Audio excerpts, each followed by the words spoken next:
আসসালামু আলাইকুম, কেমন আছেন সবাই? আমার ফার্মের নতুন একটা গলাচিলা মুরগি বাচ্চা করলো।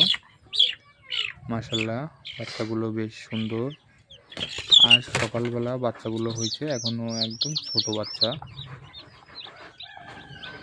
ছোট বাচ্চা থাকার কারণে এখনো ওদের বাইরে নেওয়া হবে না। 2-3 দিন পর ওদের আলাদা শেডে দিয়ে দেব এবং ওর মাকে আলাদা করে দেবো, যাতে করে কিছুদিন পর ওর মা আবার ডিম দিতে পারে।